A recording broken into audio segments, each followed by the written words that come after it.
Halo, selamat malam kepada para investor dan juga trader tanah air. Apa kabarnya? Mudah-mudahan luar biasa. Walaupun kondisi market sedang lesu ya, sedang terpuruk.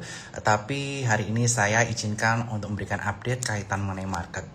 Tetapi sebelumnya saya ingin mohon maaf karena pada tanggal 17 Mei 2026 saya tidak memberikan update market ketika IHSG jebol 6829 titik kunci sebelumnya. Karena saya waktu itu sedang sakit, muntaber dan radang tenggorokan sehingga saya sempat hospitalized di Kuala Lumpur. Tapi puji Tuhan bisa balik Indonesia dan Jumat sebelum Stock IDO Festival aku udah bisa lumayan pulih sehingga Sabtu bisa menemani teman-teman di acara Stock IDO Festival 2026. Mudah-mudahan teman-teman sekalian yang hadir bisa mendapatkan insight yang luar biasa dari Stock IDO Festival 2026. Sebelum saya update kaitan mengenai makro, terlebih dahulu saya akan update kaitan mengenai IHSG pada perdagangan hari Selasa yang lalu. Jadi kita bisa lihat IHSG pada perdagangan hari Selasa lalu, IHSG mengalami penurunan di angka minus 1,23% atau turun 76,159 di angka 6130,190 dengan turnover di angka 18,098 triliun rupiah. Dan IHSG kembali mencatatkan net sell.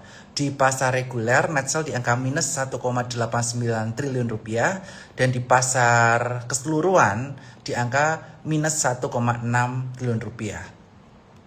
Dan year to date, IHSG telah mencatatkan outflow yang sangat signifikan, di mana di regular market sendiri keluarnya atau outflow-nya di angka 54,58 triliun rupiah. Ini merupakan angka yang sangat luar biasa ya dalam 5 bulan terakhir outflow-nya sangat kencang sekali. Ini tidak lepas dari berbagai kondisi makro yang nanti akan saya jelaskan. Dan secara teknikal saya akan sampaikan, IHSG support kuncinya ada di angka 5968. Sekali lagi support kunci IHSG ada di angka 5968. Jika 5968 terjebol, ada potensi ke 5744 dan 5585 dengan resisten kunci di angka 6160 dan resisten 2 di angka 6363 dan 6511. Dengan gap di atas ada di angka 6707. Lalu sebetulnya apa yang menjadi penyebab IHSG mengalami koreksi signifikan? Di tengah kita lihat market Amerika Serikat terutama S&P 500 mencatatkan all time high terus menerus. Kemudian Kospi dan Nikkei juga mencatatkan rekor all time high. Nah, inilah yang akan kita bahas pada malam hari ini. Sebelumnya saya akan sampaikan terlebih dahulu kaitan mengenai makro ya. Dari sisi makro kita bisa lihat bahwa perang US-Iran yang sebelumnya sempat melandai kembali memanas, di mana Amerika Serikat melakukan penyerangan 2 kali dan Iran melakukan serangan balik selama 1 kali. Akan tapi yang paling menjadi perhatian kita adalah kaitan mengenai oil price. Bagaimana dampak perang tersebut terhadap oil price. Seperti saya sampaikan sebelumnya bahwa new normal oil price itu ada di angka 80 sampai 100 USD per barel. Itu new normalnya. Jadi selama oil price itu tidak beranjak atau tidak tembus di atas 100 USD per barel, harusnya perang US-Iran itu tidak terlalu berdampak terhadap market. Itu yang perlu kita perhatikan.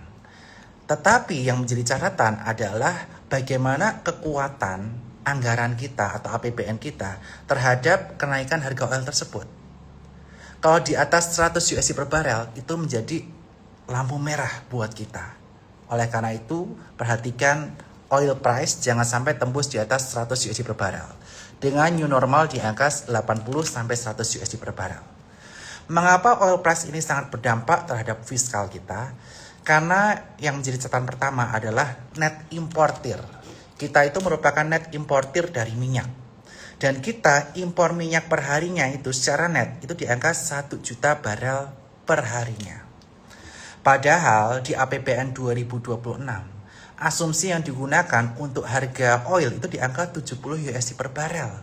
Atau kalau di harga 94 USD per barel itu kurang lebih udah lebih tinggi, lebih dari 30% dari asumsi APBN kita.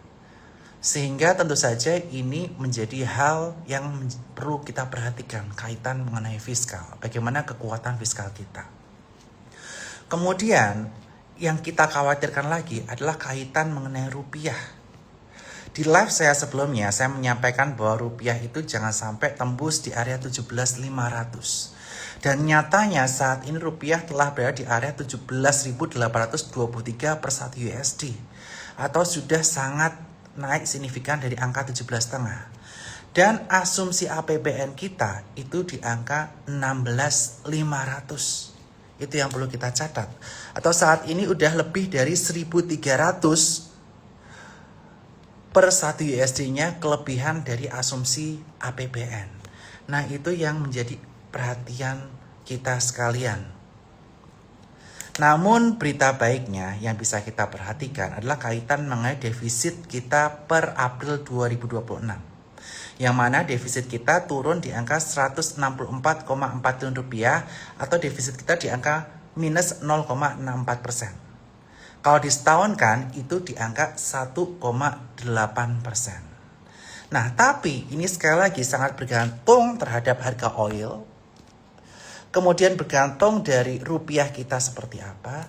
Dan jangan lupa ini sangat bergantung juga dari pendapatan dari pajak kita. Nah, itu yang perlu kita perhatikan 3 faktor tersebut. Yakni harga minyak, kemudian kaitan mengenai currency, dan yang ketiga dari revenue pendapatan negara kita. Nah, yang menjadi catatan lainnya adalah ada potensi terganggunya pendapatan APBN kita. Karena mengapa? Karena satu hal, ada kebijakan yang sempat sangat mengagetkan pelaku pasar, yang mengakibatkan indeks kita sempat jebol sampai di bawah 6.000, yaitu adalah kaitannya mengenai badan ekspor satu pintu, yang mana investor ini masih menerka-nerka bagaimana implementasi ke depannya. Kalau misalnya badan ekspor satu pintu yang dikelola oleh PT Dirgantara Sumber Daya Indonesia ini hanya sebagai pencatatan supaya tidak ada under invoicing, jadi PT DSI ini nanti akan berlaku seperti Bursa Efek Indonesia, KEPE, KESE, yang tugasnya adalah untuk pencatatan. Kalau untuk pencatatan saja, tentu saja nanti respon market tidak akan terlalu negatif. Bahkan yang disangka sebelumnya itu mungkin bisa sebagai trader atau tengkulak, yang itu mengakibatkan uncertainty yang luar biasa di market, tiba-tiba menjadi pencatatan, harusnya itu menjadi sentimen positif. Nah, itu yang perlu kita perhatikan. Dan nanti kebijakan kaitan mengenai PT DSI ini implementasinya akan dimulai 1 Juni di masa transisi. Nah, itu yang perlu kita perhatikan kaitan mengenai badan ekspor satu pintu ini. Yang kita harapkan tentunya adanya juknis atau petunjuk teknis yang jelas sebelum implementasi 1 Juni tersebut. Nah, belum rampung masalah kaitan mengenai juknis. Kita melihat bahwa harga tandan buah segar CPO atau TBS CPO ini turun drastis dari 3.600 ke 1.800. Turun 50%. Padahal BEP para petani sawit itu di harga Rp2.000 per kilonya. Nah, ini ada berita cukup menarik di tanggal 28 Mei ini dari Wamentan Sudaryono atau Wakil Menteri Pertanian yaitu Sudaryono.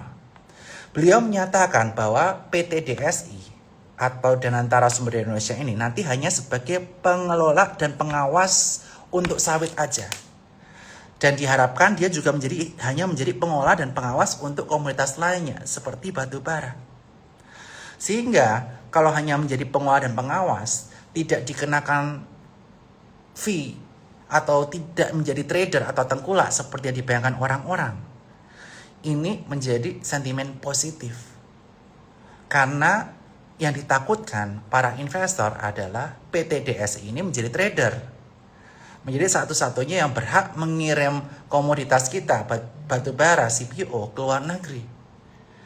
Mudah-mudahan implementasi 1 Juni ini bisa berdampak positif dan pemerintah bisa menerbitkan juknis yang bisa mengakomodir berbagai industri, tetapi tetap bisa mengawasi kaitan mengenai isu under invoicing ini. Dan tentu saja ini menjadi sangat penting implementasi 1 Juni nanti karena kebijakan badan satu pintu melalui DSI ini sangat disorot oleh berbagai lembaga rating seperti S&P dan juga Moody's. Mereka menilik kalau ada hal terutama kaitan mengenai PT DSI ini tidak berjalan dengan baik, bisa menjadi trader atau tengkulak, ada potensi yang diturunkan bukan hanya outlook-nya tetapi rating. Nah, oleh karena itu, ini yang menjadi perhatian kita, implementasi 1 Juni nanti. Kemudian, yang paling penting yang kita perhatikan, selain tadi oil price 1, kedua kaitan mengenai rupiah, ketiga kaitan defisit kita, keempat kaitan mengenai badan ekspor satu pintu mau DSI, yang kelima adalah kaitan mengenai MSCI. Nah, ini yang akan kita bahas terutama pada malam hari ini.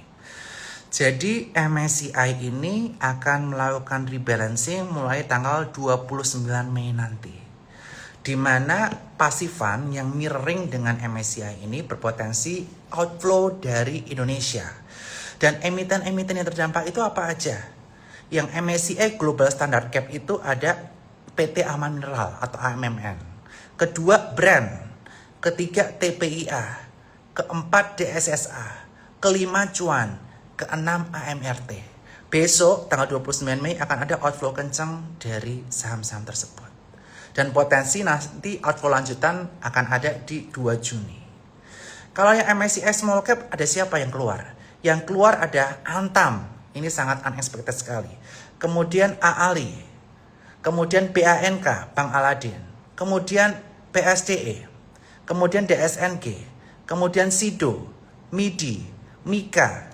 Kemudian MSIN, Tekim, Pacific Strategic Financial, kemudian Sawit Sumber Mas Sarana atau SSMS, dan Triputra Agro Persada, THPG. Ini ada outflow yang potentially nanti akan terjadi di 29 Mei, di sesi 2 mendekati closing biasanya, dan juga di tanggal 2 Juni. Waspadai akan ada penurunan IHSG yang bisa memicu psikologis ke saham-saham lainnya, dan kita harus jagai indeks kita jangan sampai jebol 5968. Kalau IHSG jebol 5968, potensially ke 5744, 5585. Jadi ini area kunci yang perlu kita jaga, jangan jebol. Kalau sebelumnya saya udah menyebutkan area yang jangan jebol 6829, dan ketika rontoknya jauh banget bisa sampai ke 59, dan sekarang yang jangan kejebol adalah 5968. Karena kalau jebol potensi bisa ke 5744 dan 5585. Itu akan bisa menguncang market secara cukup signifikan. Itu yang kita perlu perhatikan di 29 Mei dan 2 Juni nanti. Yakni kaitan mengenai MSCI rebalancing, dan juga paling penting adalah kaitan mengenai implementasi badan ekspor satu pintu melalui DSI. Selain tentu saja tadi saya sebutkan kaitan mengenai rupiah, harga oil, dan juga defisit fiskal. Dan di bulan Juni nanti yang kita tunggu-tunggu adalah kaitan mengenai MSCI. Akankah Indonesia bertahan di emerging market atau malah turun ke frontier market? Seperti kita ketahui, Bursa Efek Indonesia dan diawasi oleh OJK telah melakukan 4 langkah konkret. Yakni yang pertama, keterbukaan data di 1%. Kemudian yang kedua, kategori investor berubah dari 9 ke 39 kategori. Ketiga, nanti free float akan dinaikkan secara bertahap dari 7,5% ke 15% sampai tahun 2029. Dan yang keempat adalah high shareholder concentration, yang salah satunya mengakibatkan brand dan DSSA terdepak dari MSCI. Lalu bagaimana pandangan saya kaitan mengenai MSCI? Apakah Indonesia turun ke frontier atau stay di emerging market? Nah, kita sekarang akan bahas kondisi yang pernah terjadi di India. Jadi India pernah diberikan teguran serupa, diancam turun ke frontier, dan juga ada sempat freeze kaitannya mengenai konstituen yang masuk ke MSCI di India. Yakni kaitannya mengenai case perusahaan di sana, yakni Adani Group. Yang mana Adani Group ini dianggap oleh MSCI tidak transparan kaitan mengenai free float-nya, sehingga ada potensi cornering harga sahamnya. Sehingga saham-saham Adani Group waktu itu sempat turun dengan rata-rata penurunan lebih dari 50%. Nah, akan tapi yang terjadi dengan India apa waktu itu? Apakah India diturunkan ke frontier market? Yang terjadi tidak. India waktu itu sempat di freeze. Kurang lebih waktunya sekitar 6 bulan juga seperti Indonesia. Akan tapi dengan action yang nyata dari bursa di India sana, mereka tetap stay di emerging market. Bahkan saham-saham grup Adani yang sempat berkoreksi lebih dari 50%, saham-saham yang memiliki corporate action story dan fundamental story yang solid, itu bisa kembali mencetak all time high-nya. Nah, itulah yang kita harapkan bisa terjadi pada bursa kita di Bursa Efek Indonesia. Dan pengumuman ini akan dijalankan di bulan Juni, dan saya memiliki keyakinan bahwa 90% Indonesia akan stay di emerging market, dan kalau stay, ini akan menjadi katalis positif IHSG di bulan Juni. Jadi potensi katalis positif di bulan Juni apa? Potensinya adalah yang pertama, setelah MSCI rebalancing tidak jebol di angka 5968. Yang kedua, kaitan mengenai Juknis Badan Ekspor Satu Pintu PT Danantara Sumber Daya Indonesia, bahwa PT DSI ini hanya sebagai pengelola dan pengawas, hanya seperti bursa KSEKP yang melakukan pencatatan saja, tidak menjadi trader atau tengkulak. Jika implementasi 1 Juni ini sesuai dengan dinyatakan oleh Wamentan Sudaryono, ini bisa menjadi sentimen positif untuk IHSG di minggu yang depan. Kemudian yang ketiga yang perlu kita perhatikan adalah MSCI tetap menetapkan Indonesia di emerging market seperti yang di case India waktu itu, tidak turun ke frontier di bulan Juni. Sehingga nanti bisa ada konstituen baru yang masuk di bulan September yang diumumkan di bulan Agustus. Itu yang kita harapkan, dan tentu saja rupiah jangan melemah terus lah ya. Kita harapkan bisa menguat, bahkan jangan sampai tembus 18.000, dan harga oil akibat memanasnya US Iran jangan sampai tembus 100 karena itu akan memperberat fiskal kita. Nah, strategi apa yang perlu kita lakukan untuk besok? Ini akan menjadi kita perhatian. Potentially IHSG besok akan outflow cukup signifikan. Jagai support 5968, jangan sampai jebol di closing esok hari di tanggal 29 Mei 2026. 5968 jangan jebol. Kemudian pada hari Selasa tanggal 2 Juni, kita udah melihat bagaimana implementasi Badan Ekspor Satu Pintu tersebut. Jika implementasi yang kita hanya sebagai pencatatan saja, itu bisa menjadi sentimen positif. Tapi waspadai, biasanya sesi 1 itu masih ada outflow. Pastikan bertahan di 5968, dan jika bertahan ada cenderung penguatan, nanti kita bisa spekulatif buy. Tetapi perhatikan money management, jangan gunakan margin atau trading limit di kondisi market seperti ini, kecuali teman-teman bisa memiliki toleransi terhadap risiko yang tinggi. Dan nanti ketika di pertengahan Juni MSCI menyatakan stay di emerging market, mudah-mudahan ini menjadi the new beginning dari IHSG kita. Dengan resisten di angka 6160, 6363, 6511, dan gap ada di angka 6707. Betul sekali bahwa Indonesia saat ini porsinya akan turun sekali ya, dengan adanya outflow emiten-emiten tadi, kurang lebih 18 emiten di standard cap dan juga small cap. Outflow-nya akan cukup signifikan, mungkin kita hanya di kisaran 0,5-0,6% weighting kita di MSCI emerging market, tapi mudah-mudahan kalau nanti kita stay itu bisa naik lagi nanti di perubahan konstitusi di bulan September. Itu yang kita harapkan bersama. Oke. Kita akan bahas kaitan mengenai sahamnya. Saham yang menarik di kondisi seperti saat ini. Seperti kita ketahui, saat ini saham-saham di sektor mana yang menarik untuk kita perhatikan. Jadi kita kembali lagi bagi ke saham-saham itu menjadi 3 pemain. Pemain belakang, pemain tengah, dan pemain depan. Pemain belakang itu yang bersifatnya defensif, seperti sektor banking telekomunikasi. Pemain tengah itu yang diuntungkan dengan kondisi saat ini, dengan naiknya harga minyak, naiknya harga komoditas sama batu bara, itu bisa kita perhatikan. Dan pemain depan ini kaitan mengenai corporate action dan juga kaitan mengenai saham-saham yang memiliki high alpha. Kita akan mulai dari pemain belakang. Dan pemain belakang seperti saya sampaikan berkali-kali, sektor yang menarik adalah perbankan, terutama Big Four Bank, BCA, BRI, Mandiri, BBNI. Ini kalau kita beli tinggal tidur, tiap tahun kita bisa dapat dividen.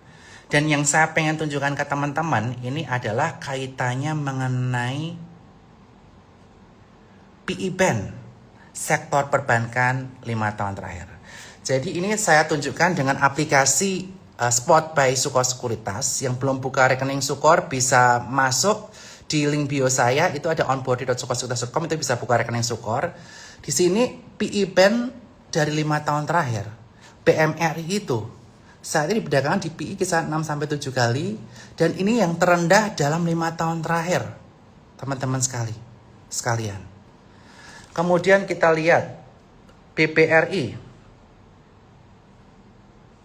Di aplikasi Spot juga saya bisa lihat PIB-nya itu terendah dalam 5 tahun terakhir. PBVB-nya juga teman-teman. BBNI. Kalau BBNI PIB-nya juga terendah, tapi PBVB-nya nggak terendah ya.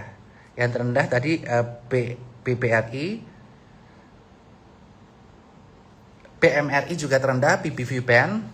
Kemudian BBCA bagaimana? BBCA PIB-nya juga terendah 5 tahun terakhir, PBV Band-nya juga terendah dalam 5 tahun terakhir. Artinya apa? Kalau yang terendah tadi adalah BCA, PMRI, dan BBRI. PBV Band dan PI Band terendah dalam 5 tahun terakhir. Aplikasi Sukor ada minimal top up nggak? Top up cuma Rp10.000 teman-teman. Dan saat ini teman-teman bisa download di App Store ataupun di Google Play Store. Di situ teman-teman cuma masukin email, masukin nomor HP, udah bisa akses. Teman-teman bisa trial dulu aja kalau pengen lihat untuk besok market kayak gimana. Top up 10.000 ini kita bisa lihat 5 tahun terakhir terendah di BCA, PMRI, BBRI. Kemudian kalau secara teknikal bagaimana? Secara teknikal, memang mereka saat ini sedang downtrend. BBRI, area support kuat di kisaran area 2990.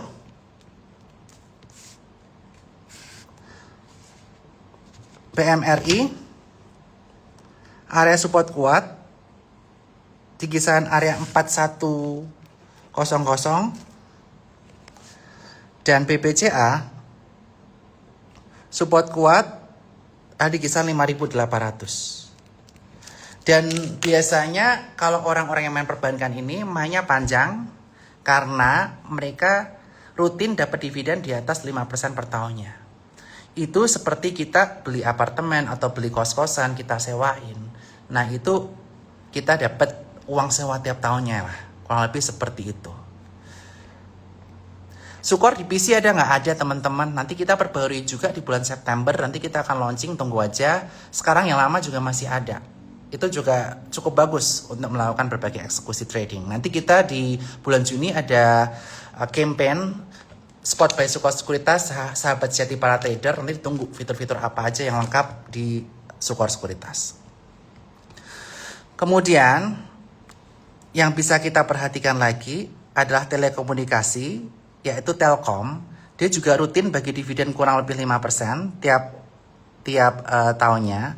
Area support yang kita bisa perhatikan, untuk ambil akumulasi adalah di area 3000, area 2870, dan juga 2790.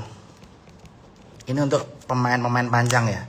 Dan dia dividen payout ratio-nya tuh kurang lebih kisaran 80 sampai 90% di beberapa tahun terakhir average-nya.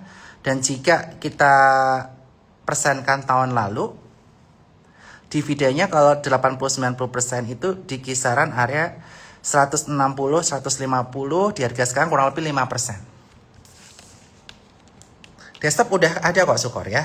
Teman-teman bisa cek website kita sukorsekuritas.com, di situ bisa download aplikasi desktopnya. Oke, ini untuk pemain belakang. Kemudian ada Excel. Cuma Excel ini tertekan karena grup Sinarmas, terutama di SSA, penurunannya cukup dalam ya. Sehingga ini membawa dampak terhadap grupnya, yaitu Excel. Nah, ini Excel yang bisa kita perhatikan, area supportnya 2650 dan juga 2560. 2650 dan 2560. Kalau akumulasi, tetapi sekali lagi perhatiin ya, akumulasi bisa dilakukan kalau kondisi IHSG tadi tidak jebol di area 5968 waktu closing besok di hari Jumat, dan Selasa 5968 ini tertahan dan ada berita positif kaitan mengenai badan ekspor satu pintu bahwa hanya sebagai administrasi atau pengawas dan pengelola saja. Seperti itu. Oke. Kemudian kita lihat pemain tengah kita. Pemain tengah kita ada oil and gas dan batu bara.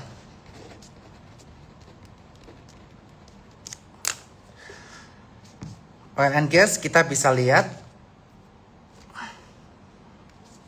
Raja ini juga kemarin breakdown area support ya teman-teman di area 3300. Walau sempat ada rejection cukup kuat, waspadai besok ada penurunan. Jaga jangan sampai dia jebol area 2940. Ini kalau IHSG nggak jebol di area 5968, area 2940 ini cukup menarik. Dan di sini kita bisa perhatikan di aplikasi Spot by Sukor Sekuritas. Secara finansial, Raja ini di Q1-nya naik kurang lebih 30% dari 111,6 bio ke 146,79 bio. Dan di sini kita bisa lihat juga dari aplikasi Spot by Sukor Sekuritas bagaimana kinerja perusahaan tersebut.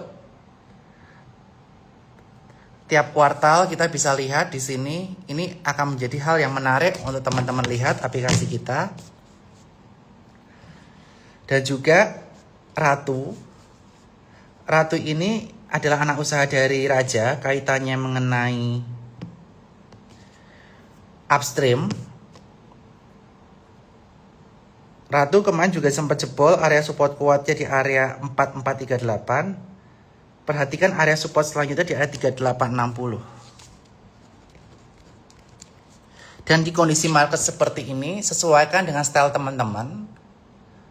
Stylenya mau swing trading. Kalau swing trading teman-teman harus disiplin stop loss, terutama pemain tengah sama pemain depan itu harus disiplin stop loss. Kalau untuk scalping atau day trading, kondisi market seperti ini tidak disarankan. Kalau swing harus disiplin stop loss. Kalau invest, teman-teman harus punya conviction atas saham tersebut. Seperti teman-teman lihat ya waktu di acara Stock IDO Festival 2026, Ko Andri juga sempat cerita bahwa dia sempat rugi dalam. Tapi karena dia ada conviction pada saham tertentu, akhirnya saham tersebut bisa bermultiplikasi. Nah, itu harus dimiliki investor, karakteristiknya seperti itu. Kalau teman-teman nggak punya conviction, pengen trading aja, harus disiplin sama area stop loss. Itu yang perlu diperhatikan. Kemudian selanjutnya dari sisi batu bara.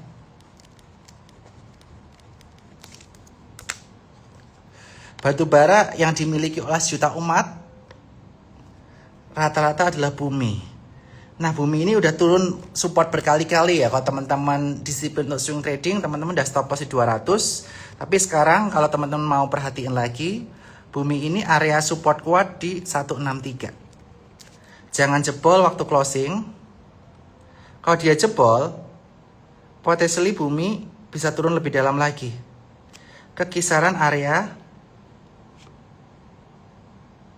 148, cukup jauh. Jadi 163 ini area kunci untuk bumi. Jangan sampai jebol.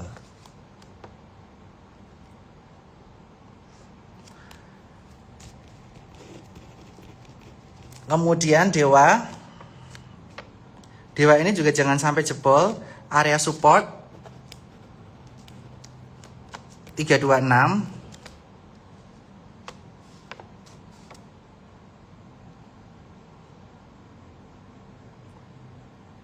Hati-hati kalau jebol, dia bisa berpotensi ke area 294, cukup dalam. Dan RMKE ini call infrastructure. Dia ada rejection waktu itu di area support 2670. Jangan sampai jebol 2670. Kemarin pasti yang trading di 3100 udah pada stop loss ya. Kalau mau akumulasi dekat-dekat 2670 dengan resisten di area 3100. Itu yang perlu diperhatikan. Untuk pemain-pemain tengah kaitan oil and gas dan batu bara, sekali lagi saya ingatkan kalau teman-teman invest, teman-teman harus punya conviction, punya peluru untuk averaging down, tapi kalau swing trading harus disiplin dengan area stop lossnya, tapi jangan lupa nanti masuk lagi dan harus stay di market untuk membalikan cuan teman-teman. Apalagi kalau nanti sudah mulai ada sentimen positif, kebijakan 1 Juni hanya pencatatan, kemudian MSCI tetap steady emerging, itu menjadi katalis positif ke depannya. Nah, kemudian saham-saham pemain depan ya. Saham-saham pemain depan. Kalau teman-teman lihat saham-saham Pak PP gimana? Saham-saham Pak PP yang dikeluarin dari MSCI, waspada, jangan sentuh dulu. Tetapi ada satu saham yang ada corporate action.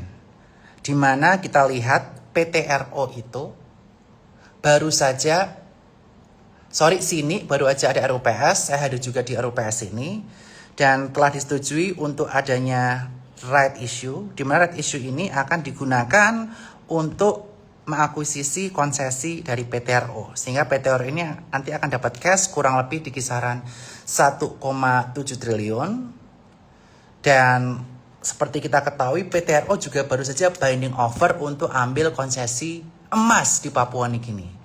Jadi kalau kita sambung-sambung ceritanya, ada potensi duit yang dipakai itu, misalnya dia menang tender di Papua Nugini, bisa ambil konsesi di sana. Nah, oleh karena itu, untuk PTRO, perhatikan area support 3450. Kalau dia jebol 3450, support selanjutnya yang bisa dibilang support kuatnya adalah di kisaran area 3380. Jangan jebol. Ya. Jadi PTRO tadi di kisaran 3440 dan 3380.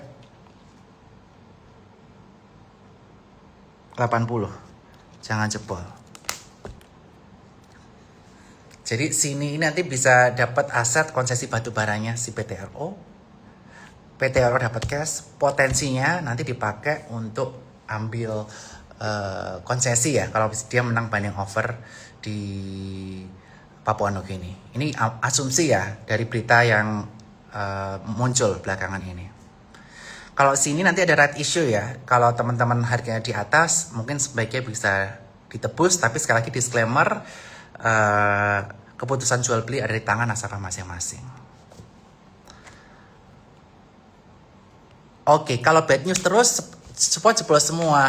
Yes, makanya saya sampaikan tadi, IHSG jangan sampai jebol 5968 besok Jumat ini. Senin juga Selasa depan juga jangan sampai jebol. Kalau ada rejection di situ, itu menjadi opportunity untuk buy. Apalagi kalau tadi DSI hanya menjadi pengolah dan pengawas untuk sawit, untuk coal, bukan sebagai tengkulak atau trader. Juknisnya udah keluar, itu bisa menjadi berita bagus. Oke. Selanjutnya, Grup MTech. Grup MTech ini berita buruknya dia tidak dapat lisensi untuk OTT kaitannya mengenai Piala Dunia. Akan tetapi di berbagai berita, berbagai media yang bisa kita perhatikan adalah kaitannya mengenai Raffi Ahmad atau Rans Entertainment yang dirumorkan di mana-mana mau IPO. Karena ada katanya perusahaan entertainment atau hiburan yang ada kebun binatang mau IPO di berbagai berita ya. Ini saya hanya baca berita. Nah, kalau misalnya Raffi Ahmad IPO, ini ada potensi bisa mengerek MTech dan juga SCMA. Mengapa demikian?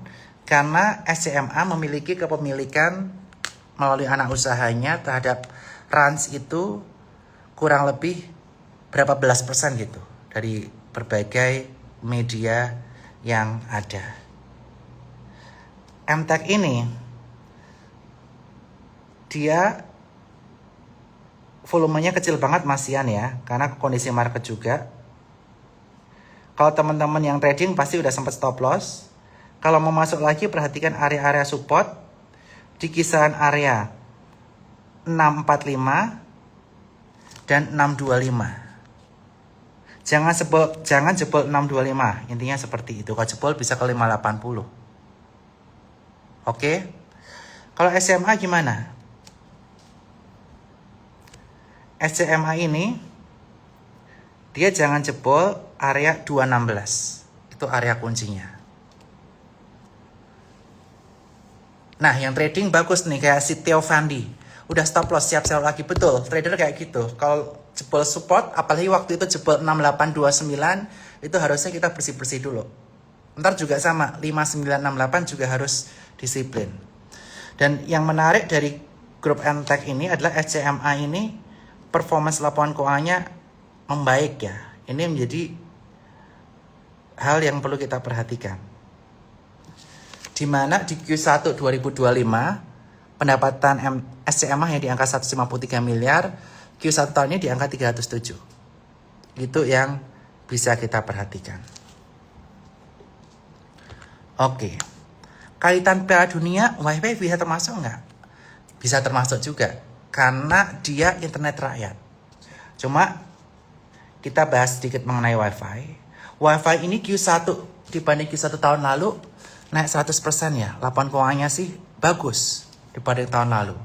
Tapi kita harus menilik atau melihat apakah internet murah 100.000 ini bisa profitable atau enggak buat WiFi. Walaupun bagus programnya untuk rakyat, tapi bisa profitable atau enggak.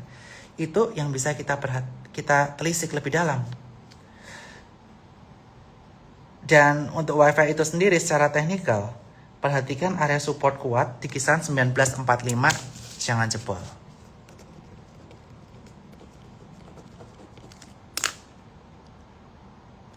Inet rumornya ada right issue. Tapi sampai sekarang ada potensi banyak right issue yang ditunda ya karena kondisi market seperti ini. Tapi beberapa right issue yang potentially maju berdasarkan berita yang ada itu ada sini, PNBR, kemarin CBRE itu right issue tetap berjalan walaupun kondisi market seperti ini. Dan juga ada saham WTE yang mau right issue juga. Nah nanti kita akan bahas nanti di saham WTE. Tapi tadi kurang lebih saham pemain depan Pak PP ada PTRO, kaitan MTech karena ada Rans potensi IPO MTech SCMA. Kemudian emas. Emas ini sebenarnya harta dinata ini. Secara PI untuk perusahaan emas bagus banget, laporan keuangannya 16,2 PI, PBB 1,43. Dan laporan keuangannya di sini di aplikasi Spot Besok naik 100% daripada tahun lalu. Dari 82,58 ke 164,51. Jadi ini cukup menarik. Sorry, untuk harta ya. Untuk harta naik signifikan dari 149 miliar ke 433,49. Net profitnya naik cukup signifikan. Kemudian dari sisi teknikal, area support yang diperhatikan di area 2180. Itu yang perlu diperhatikan untuk sektor emas. Kalau emas aku paling suka sama Harta Dinata. Nah, kalau other commodities yang menarik apa? Nah, kalau teman-teman ikut Stock IDO Festival 2026 kemarin, ada sesi CCI di sesi 1. Makanya tahun depan jangan lupa join ya. Tahun depan kita akan muat untuk 2.000 sampai 3.000 orang. Jadi tunggu aja Stock IDO Festival tahun lalu. Kemarin CCI menyebutkan ada 2 emiten yang potensial tidak terdampak sama badan ekspor ini. Karena 2 perusahaan ini merupakan perusahaan BUMN. Jadi counterparty-nya sama-sama BUMN. Apa itu? Yaitu ada Antam dan juga TINS. Tetapi waspada teman-teman, Antam ini besok bakal ada outflow karena dia dikeluarin dari MSCI Small Cap. Potensi ada outflow. Sampai tanggal 2 potensialisasi 1. Makanya Antam hati-hati yang pegang, jangan sampai dia jebol 2860. Kalau jebol 2860, ada potensi ke 2780. Kalau jebol lagi, kita tunggu di kisaran 2450 tanggal 2 Juni. Jadi Antam ini ada potensi outflow gara-gara dikeluarin dari MSCI Small Cap. Itu area-area supportnya ya untuk Antam. Kemudian TINS. Nah, TINS ini puji Tuhannya dia nggak dikeluarin dari indeks apa-apa. Tapi besok kalau market turun dia ada potensi terkoreksi. Area support yang diperhatikan di area 3085 dan juga 2860. Nah, untuk TINS ini bisa diperhatikan di aplikasi Spot Bagas Sukor Sekuritas. Laporan keuangannya naik signifikan dari 149,75 ke 433,49. Naik signifikan. Dan di perdagangan di PI yang sangat murah di kisaran 6,29 kali dengan PBV 2,89 kali. Itu yang bisa diperhatikan. Kaitan mengenai saham yang akan stock split, ada 2 saham yang masuk list kita yang mau stock split, itu RMKI dan Raja. Sama-sama 1:5. Kalau kita lihat seperti saham-saham yang melakukan stock split sebelumnya, biasanya sebelum stock split, kalau tidak ada kondisi makro atau kondisi IHSG yang mengganjal, dari beberapa historically sebelumnya ada potensi rally terlebih dahulu sebelum stock split ya. Tapi sekali lagi, disclaimer on, karena kondisi market sekarang lagi tidak kondusif. Jaga support-support tadi yang saya sampaikan. IHSG di 5968. Oke. Kemudian apa lagi? Nah, saham-saham kaitan mengenai WTE. Yang baru saja ada pengumuman mengenai WTE itu adalah SOFA. SOFA ini market cap masih di kisaran 671 miliar. Ini bisa cukup menarik walaupun sahamnya sangat tidak liquid. Ini bisa teman-teman perhatikan, tetapi harus disiplin stop loss untuk saham-saham kecil seperti ini, kecuali teman-teman punya high conviction atas saham SOFA ini yang akan di backdoor listing kaitannya mengenai WTE. Kemudian saham-saham lainnya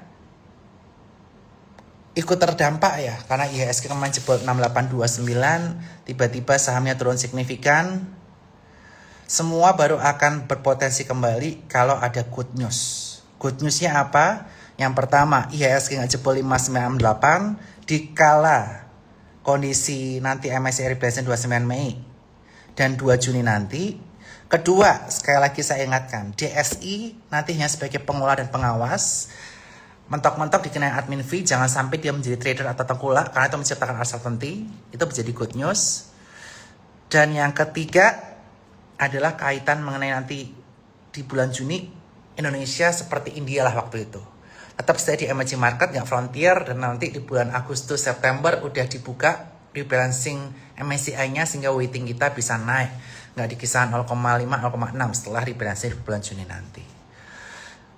Oke, sekian dari saya. Mudah-mudahan bisa cukup membantu. Yang bisa diperhatikan tadi technical IHSG 5968.